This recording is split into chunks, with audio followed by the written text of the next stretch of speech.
del subsuelo y un conocimiento muy detallado.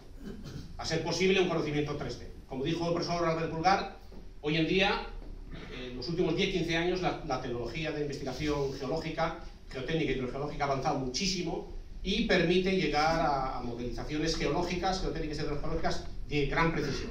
Es decir, que las incertidumbres que puede tener el conocimiento del subsuelo pueden llegar a minimizarse con estos estudios que vamos a ver y que se han implementado en las obras que os voy a presentar.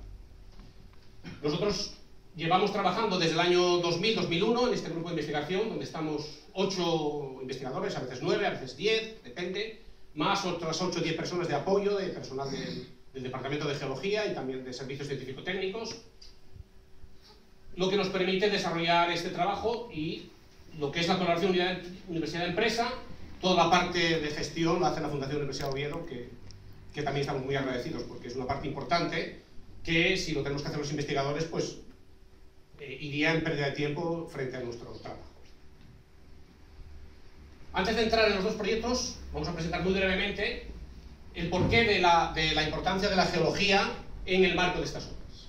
Si nosotros vemos un protocolo de modelización de obras lineales hoy en día, sobre todo en los últimos 10-15 años, a raíz del Eurocódigo, de las normas STM americanas, hoy en día todas las obras tienen que llevar unos protocolos. Esto es esencial.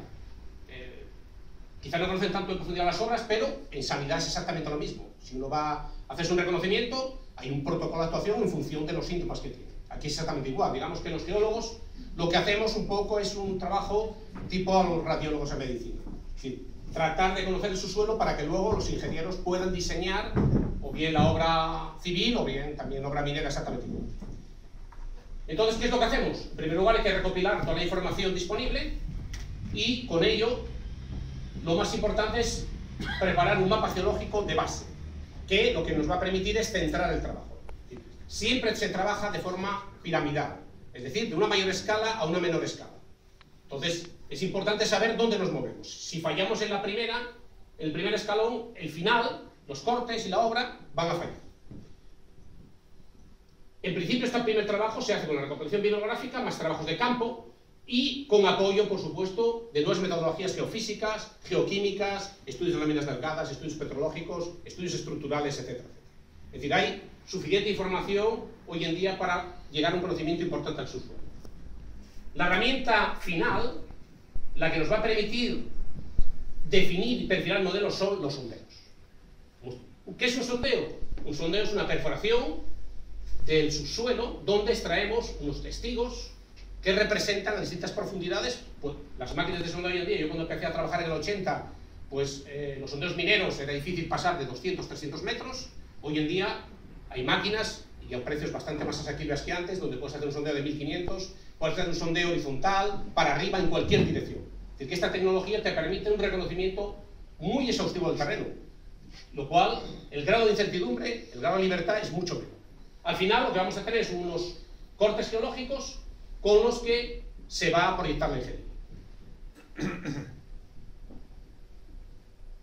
En el caso de las obras lineales, que es lo que vemos aquí, lo más importante es una cartografía de detalle a escala 5000, a escala 1000, a escala 500, depende del tipo de obra, y un perfil geológico con los sondeos y la interpretación.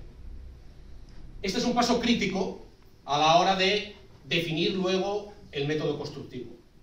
Si en este perfil, en este caso es de un túnel, dos túneles y un viaducto a alta velocidad en el País Vasco, se cometen errores, importantes errores en la interpretación estructural, en la interpretación litológica, las consecuencias pueden ser bastante graves. Es decir, que un error en la implementación del modelo geológico puede traducirse, aparte de tener un riesgo para los trabajadores que van a hacer esa obra, puede tener un sobrecoste o incluso llegar a la inviabilidad de la obra. Para que veáis un caso en el que participamos nosotros, un túnel en Galicia, el túnel de Urata, hubo problemas en el modelo geológico de partida, que es este que está aquí, donde lo que se ve era un túnel de unos 5 kilómetros, había dos tipos de granito, habían definido dos tipos de granito, un granito grano grueso en rojo y un granito de grano fino en marrón, y luego unas zonas estas en verde, que son de suelos que se producen por la alteración superficial del grano. Entonces había definido en el emboquillo una zona pequeña de suelos y otra zona de suelos aquí, que el túnel, que no sé muy bien, iba por ahí, a esta altura más o menos, afectaba más o menos unos 100 metros en esta posición y unos 200 aquí. Lo que pasó es que al llegar se pasó esta zona, que en vez de 200 había 300, con un riesgo razonable, pero al llegar a este punto volvió a aparecer un granito arenizado, con caudales de más de 60 litros segundo, lo cual no estaba previsto en el proyecto. ¿Qué dificultad tiene? El problema es que la ejecución de la obra tal como estaba planteada no se podía llevar a cabo, lo que obligó a su paralización, suspensión del trabajo, y se nos encargó el desarrollo de un nuevo modelo geológico que hicimos en unos 4 meses, y que se presenta en la parte de abajo. Es este que ven aquí. Lo que se ve es un solo granito que está en rojo, de muy alta calidad geotécnica, es decir, un granito que se puede ejecutar. El túnel era por método austríaco, convencional, con jumbo y con voladura y explosivos, es decir, igual que se trabaja en las minas.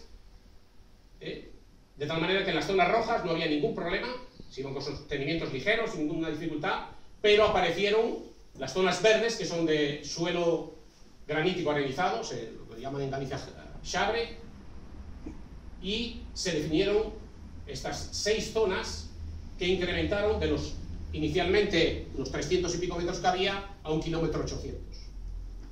En este caso lo que obligó fue a una nueva licitación y de nuevo a acometer la obra con 2 años y medio de retraso. Entonces, ¿qué es lo que pasó? ¿Por qué pasamos de esta etapa a esta? Bueno, esto es una cuestión que es difícil de valorar porque no tuvimos contacto con las personas que realizaron este corte, pero era claramente un problema de interpretación, porque realmente los sondeos había bastantes, pero tenía problemas de interpretación y de testificación de sondeos. Al final, sobre el modelo geológico y geotécnico, que digamos que es un todo uno, la primera fase es la geología, luego la geotécnica y la geología, las ingenierías realizan un proyecto constructivo y se acomete la obra. Lo que se pretende es que la obra sea, lo primero, segura. La seguridad de los trabajadores es lo más importante del desarrollo de cualquier obra, y lo segundo, viable y económico, es que se ajusta al presupuesto. Nosotros trabajamos en varios proyectos, no solo en España, sino también en otros países como Argelia, como Argentina, México, etc. Y los que les voy a presentar aquí son 2 de los proyectos más complicados en los que hemos trabajado. Sin duda, el más difícil, no solo por la problemática geológica, sino también por las implicaciones administrativas y ambientales que había, fue el túnel de Sants-Sagrera, que une la estación de Sants con la de Sagrera, y era la llave para conseguir que la alta velocidad llegase de Madrid a París. Estaba todo construido hasta la frontera francesa, pero faltaba este túnel. De hecho, que se inauguró hace menos de un año. Este túnel, el problema principal que tenía es que el suelo es bastante complicado y, en segundo lugar, discurre por debajo de los cimientos de la Sagrada Familia y de la Casa Pedrera. 2 obras emblemáticas que todo el mundo conoce en Barcelona. ¿Por qué se llegó a esa decisión constructiva? Aquí están los 3 proyectos. Se empezó en el 2000 con un estudio informativo y con 2 alternativas.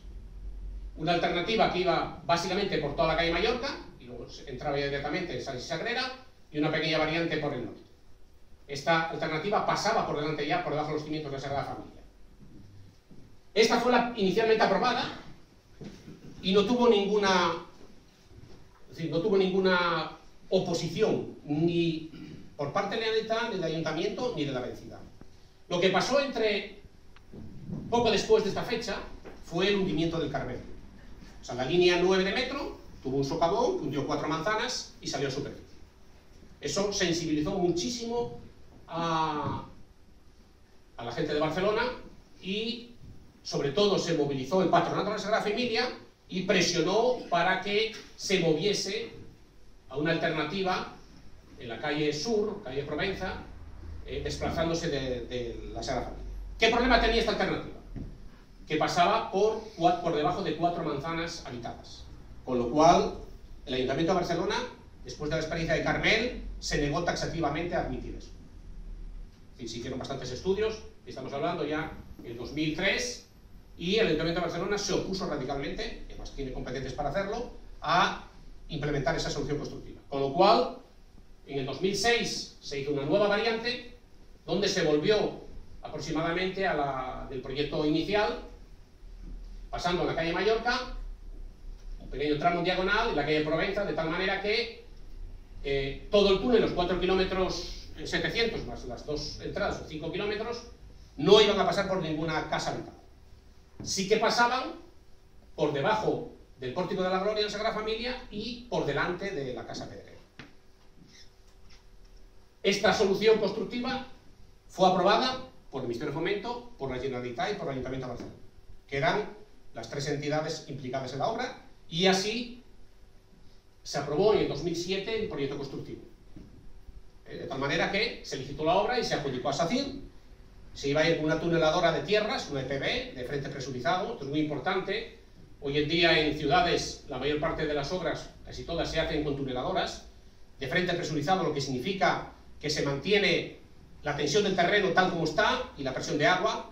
O sea, son unos equipos que llevan unos 15-20 años, lo cual permite una seguridad en la obra muchísimo mayor, y este era el proyecto. Aquí se observa cómo quedó al final. Como vemos, tiene dos pequeñas, la entrada y salida de la tuneladora, va por la calle Mallorca, aquí pasa nuestra Sagrada Familia, coge la diagonal y coge la calle Provenza. Aquí que están cada uno de los pozos que se implementaron para paradas de mantenimiento de la tuneladora. De tal manera que, en principio, la seguridad de la obra era máxima. ¿Qué es lo que pasó? Que tanto el Patronato de la Sagrada Familia como la Asociación ABP Litoral, la Asociación Cultural de Barcelona, se opusieron radicalmente a la obra. Y, estando en su derecho, presentaron demandas a la Audiencia Nacional contra el trazado, solicitando la suspensión cautelar. De tal manera que una obra con unos condicionamientos técnicos tiene además un problema administrativo. Es decir, el problema está en que la Sagrada Familia, el Patronato de la Sagrada Familia, solicita durante 5 veces la suspensión cautelar de la obra. ¿Qué significa la suspensión cautelar? Significa que debería eliminarse ese tratado.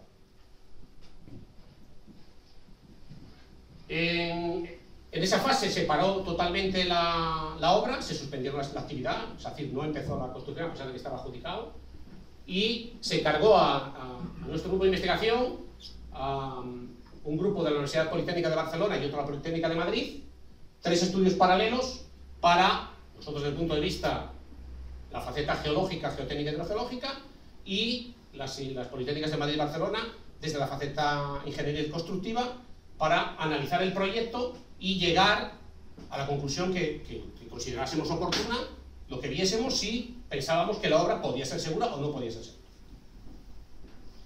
Lo que hicimos nosotros fue proponer una campaña de sondeos. Se consultó también, se me olvidaba, al Colegio de Geólogos y a los colegios de caminos y de ingenieros técnicos de obras públicas, que también tienen sus opiniones, y se propuso en la zona de la Sagrada Familia y de la Casa Pedrera una campaña de sondeos complementarios con el objetivo de disminuir la incertidumbre. En toda la línea había ya 115 sondeos y se hicieron 25 más en la Sagrada Familia a malla de 30 por 30. O sea, no hay ninguna obra en el mundo que haya ido a esa malla de sondeos. Este es un aspecto de la geología, en un cuaternario, esencialmente con arcillas y arenas, y algunos caliches, algunos carbonatos, capas de carbonatos duras, y por debajo un plioceno, que era el problemático, estas zonas más verdes, que es una alternancia de arcillas y arenas. Uno de los problemas que se planteaba, sobre todo la Sagrada Familia en la demanda que presentó, iba aportada con 15 periciales firmadas por catedráticos de la Politécnica de Barcelona, de la Politécnica de Madrid, de la Colorado School of Mine, de una universidad austríaca. Es decir, llevaba un respaldo técnico importante, también de la Complutense, de la Central de Barcelona. Había una serie de técnicos que rebatían lo que se decía del proyecto constructivo. Y ponían en riesgo, de lo que se afirmaba desde el punto de vista geológico, es que las arcillas del Plioceno eran expansivas. Evidentemente, ¿qué significa expansivo? Significa que aumentan de volumen. Y si aumentan de volumen puede dar problemas de subsidencia, o sea, de hundimiento, o puede dar problemas de movimientos laterales incontrolados. Lo que significaría que puede poner en riesgo a la Sagrada Familia y la Casa Milán. o algunas otras zonas. Entonces nosotros, con estos sondeos, lo que hicimos fue un estudio geoquímico de todos los litotipos. Lo hicimos en los servicios comunes de nuestra universidad. Analizamos química, biológicamente, química por roca total para mayores y trazas, por fluorescencia de rayos X y luego todo por difracción de rayos X, qué mineralogía y qué composición química tenía para saber si iba a haber expansividad, es decir, ese riesgo que se nos decía que podía existir, ¿existía o no existía? Hicimos 140 muestras y lo que se vio es que la composición mineralógica era muy común, arcillas, carbonatos y cuarzo, y todas las arcillas no eran expansivas. Había caolinita y había también micas de tipo moscovita y yita. Se hicieron ensayos de expansividad, no tenía ningún problema. Es decir, todos los ensayos que se hicieron, a lo largo de los sondeos que nosotros diseñamos, recogidas las muestras por nosotros, perforados los sondeos para nuestra petición, no tenía ninguna, es decir, ese problema que se argumentaba desde los peritos de la Sagrada Familia no tenía razón de ser. Con lo cual, uno de los principales problemas que podía haber, ponía en riesgo la obra, se había desaparecido. Con ello, con los sondeos que nosotros implementamos, construimos un perfil y un 3D, donde se puede ver, aquí está la Sagrada Familia, tiene una cobertera pequeña de suelo y rellenos antrópicos, luego tiene un cuaternario con un paleosuelo, que parece muy exagerados porque el relieve vertical es mucho más grande que el horizontal, por eso el paleosuelo parece muy exagerado, pero es bastante plano, cuaternario, indiferenciado, y por debajo una alternancia de niveles arcillosos con niveles arenosos. El túnel discurre a 27 metros y medio por debajo de los cimientos del pórtico de la gloria. Muy bien, el primer problema, que era la posible expansividad de las arcillas, había desaparecido, y esto fue aceptado por los peritos contrarios. O sea, es una cosa que tú demuestras químicamente y biológicamente. Ellos también hicieron sus ensayos, esto es muy importante. La Sagrada Familia tenía acceso, sus técnicos, a los mismos sondeos y podía muestrarlos igual que nosotros. De hecho, sondeamos, metimos las máquinas dentro de la propia Sagrada Familia. Es decir, había, digamos, una transparencia de información entre todos.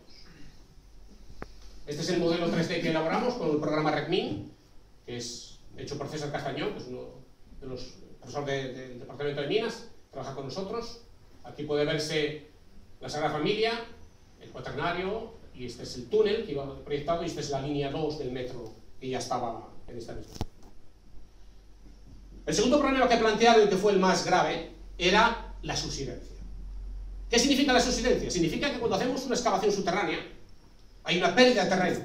Es decir, si hacemos un túnel, sea con tuneladora o sea con método austriaco, no vamos a conservar el terreno, el hueco que excavamos exactamente igual que está. Hay una cierta pérdida de terreno, de compactación de ese hueco. Lo que significa que eso se va a traducir en superficie en una bajada del terreno, que se llama subsidencia. Entonces, lo que hay que fijar es cuál es la subsidencia que vamos a tener, es decir, cuánto va a descender el terreno y cuál es el límite máximo que admiten las obras construidas que hay encima. Si este problema está al aire libre, en greenfield que dicen, es decir, en campo, no pasa nada. O sea, que hay una subsidencia que baje 1 centímetro, baje 2, pues no pasa absolutamente nada. Pero si esto es una ciudad, puede tener importancia dependiendo del tipo de edificación que hay. Se hizo un estudio con la Politécnica de Barcelona, en función del modelo geológico que habíamos preparado, de sus características técnicas, y lo que se dedujo es que se produce una cubeta de subsidencia, este sería el eje por donde va a pasar la tuneladora, y lo máximo que podría llegar sería a 12 milímetros. Mientras que en la Sagrada Familia, que estaba más o menos en esta posición, se esperaba una subsidencia de 10 milímetros.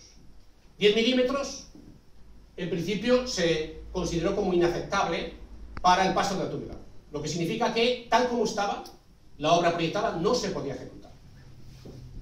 Es decir, se fijó un riesgo máximo de seguridad de 2 milímetros. Es decir, se aceptaría como mucho, eso fue lo que fijó el agente de la Politécnica de Barcelona, se fijó una subsidencia máxima de 2 milímetros. Entonces, ¿cómo se consigue disminuir esa subsidencia, ese riesgo de disminución, de descenso del terreno de 10 milímetros a 2?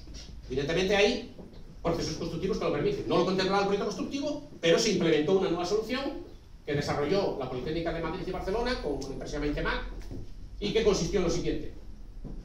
la construcción de una pantalla de pilotes de 42 metros que separaría la cimentación de la Sagrada Familia del túnel. Y tendría que ser muy precisa porque la distancia entre la pantalla y la Sagrada Familia, la cimentación, es 1,95 y es menos de medio metro entre la pantalla y el túnel. Es decir, va a pasar una tuneladora que no puede rozar esa.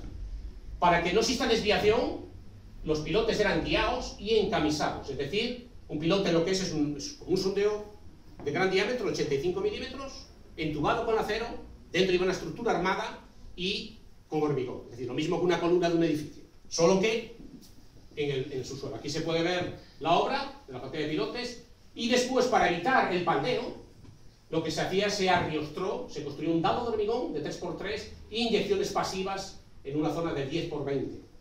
De tal manera que esta pantalla tuviese aquí un suficiente momento inercial para que no paldease. Con esta solución constructiva, que fue refrendada por de los mejores expertos que hay en España, en geotecnia, lo que se consiguió es que la cubeta de subsidencia inicial, de la que ven ustedes aquí estaría el pórtico de la Gloria, se consideraría modificar disminuyendo la subsidencia por detrás de la pantalla a menos de 2 milímetros, concretamente a 1,5. ¿Qué significa esto? Que la tuneladora podría pasar por la calle Mallorca y con esta pantalla cortaría totalmente el efecto subsidente, el efecto de descenso del suelo sobre los cimientos de la Sagrada Familia, que eran mayores. O sea, las periciales que había presentado el patronato de la Sagrada Familia y el área del litoral, pero sobre todo el patronato, pues auguraban un riesgo tan grande como se hablaba de que podía colapsar la Sagrada Familia. Esto lo decían técnicos, catedráticos de estructuras de la Politécnica de Barcelona y de la Colorado School of Mines, que es decir, no es una opinión de la gente, es una opinión de gente cualificada. Aquí pueden ver el aspecto en 3D de la pantalla. Se implementaba la pantalla a unos 200 metros, protegiendo también la línea 2 del metro, que se pasaba con apenas 7 metros de resguardo. Y aquí vemos el 3D preparado con RECMIN, donde se puede ver la Sagrada Familia, una estructura muy esbelta con su cimentación y por delante la pantalla de protección que se construyó para el desarrollo del túnel de alta velocidad, que es este tubo rojo que se ve. Se empezó a ejecutar la obra y aquí hubo un tercer problema administrativo: la intervención de la UNESCO. El patronato de la Sagrada Familia pidió a la UNESCO la intervención y la UNESCO se dirigió al gobierno de España diciendo que tenía que estudiar la obra, mandaría su gente, sus técnicos, si no quitaría, todos saben que es patrimonio de la humanidad, quitaría la Casa Pedrera de la Sagrada Familia, la catalogación de patrimonio de la humanidad. Eso supone un descenso en las visitas, un impacto brutal en el turismo de esta obra. Entonces, se volvió a parar la obra temporalmente y el Ministerio de Fomento con el Ministerio de Cultura decidió crear una comisión mixta, UNESCO, Gobierno de España, donde la UNESCO aportaba pues, investigadores de la Universidad de Rasberg en Alemania, de Wuppertal, de Delft en Holanda y de Cambridge en Inglaterra, y por nuestro lado estaba nuestro grupo de investigación, representado por mí, y luego estaba gente de la Politécnica de Barcelona y de Madrid, más representantes técnicos del Ayuntamiento de Barcelona, de la Generalitat y del Ministerio de Fomento. Una comisión de 21 miembros que fue nombrada por el Ministerio de Fomento, aprobada por el Congreso de los Diputados, y que tenía la potestad de parar la obra. O sea, el Ministerio de Fomento decidió transmitir el poder en cuanto a si la obra iba adelante o no. Hay que pensar que ya estaba la tuneladora avanzando, estaba la obra adjudicada, pero tenía este problema de la UNESCO más 2 demandas en la Audiencia Nacional. Nos reuníamos una vez al mes, al principio cada 2 semanas, se presentó toda la información y en el plazo de 2-3 meses los técnicos de la UNESCO, son catedráticos y profesores de las universidades que comenté, les pareció adecuado el trabajo que se había realizado y lo que recomendaron fue aumentar la instrumentación en torno a estas 2 obras emblemáticas. ¿Qué es instrumentación? Hay una serie, nosotros hacemos una obra y para saber si puede haber descensos en el terreno, inclinaciones, para saber si hay vibraciones del equipamiento que van a afectar algún edificio. Hay una serie de equipos que están aquí puestos que lo permiten es controlar en tiempo real estos problemas. Se incrementó notablemente la instrumentación por recomendación del equipo técnico de la UNESCO, y una vez realizado, por aquí tenemos, por ejemplo, lo que se hizo en la Sagrada Familia. Se colocaron 500 prismas dentro y fuera de la Sagrada Familia, con estaciones robotizadas, es decir, de control topográfico inmediato, conectadas al ordenador, con un módem que daban los datos en tiempo real, tanto a los técnicos de la UNESCO, como a nosotros, como a la gente también de la Sagrada Familia, por supuesto, y se empezó a registrar unos 6 meses antes de que llegase la tuneladora. Aquí se puede ver el registro, no se ve muy bien, pero se tienen oscilaciones de -2 hasta +6 milímetros en función de la temperatura, que produce estiramiento, dilatación en la Sagrada Familia, y también de la atracción lunar. Es curioso que la atracción lunar tiene un efecto en aumento de la altura de la Sagrada Familia de entre 2 y 4 milímetros, que es curiosamente bastante más que la subsidencia admitida. Esto es importante, estamos hablando de 2 milímetros, es decir, que oscila más que lo que pensamos. De cualquier manera, esto fue muy importante, ya que demostró a los técnicos que también disponía el patronato de que la subsidencia que estaba prevista y que se iba a autorizar por la UNESCO, que era de 2 milímetros, era bastante menor que las propias oscilaciones que tenía el edificio. También se hizo un trabajo por la empresa Intemac durante 2 meses de cartografía y monitorización de todas las grietas que había en los primeros 200 metros de la Sagrada Familia. La Sagrada Familia, si ustedes la conocen, es un edificio muy esbelto, articulado, prácticamente sin hormigón, sino es como un mecano, y que tiene solamente en esta zona, por su propia dinámica, aquí no había ya la tuneladora, estaba empezando, en esta zona se cartografiaron 2.500 grietas, que ya existen de por sí, y se mueven, se abren y se cierran. De cualquier manera, lo que se decidió por parte de la Comisión de la UNESCO y el Gobierno de España era tomar todas esas grietas y las más importantes monitorizarlas, igual que se hizo en superficie, monitorizarlas para saber cuál era el movimiento previo a la tuneladora y si la tuneladora iba a tener algún efecto sobre esas grietas ya existentes. O sea, realmente tuve la oportunidad de ver todo esto.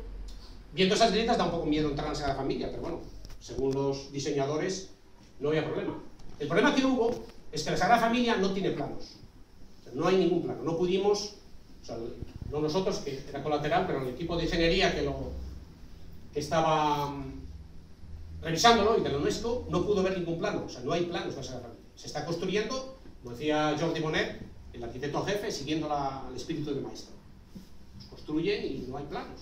Hay una maqueta allí, más o menos, que tiene una carga soporte de 42.000 toneladas, que bien, es lo que nos han dicho, pero no hay ningún plano. Es una obra que va desde 1900 sin parar y no hay ningún plano. Y nadie le pide planos. Bueno, porque es la Sagrada Familia. No hay plano ninguno, es una cosa muy curiosa.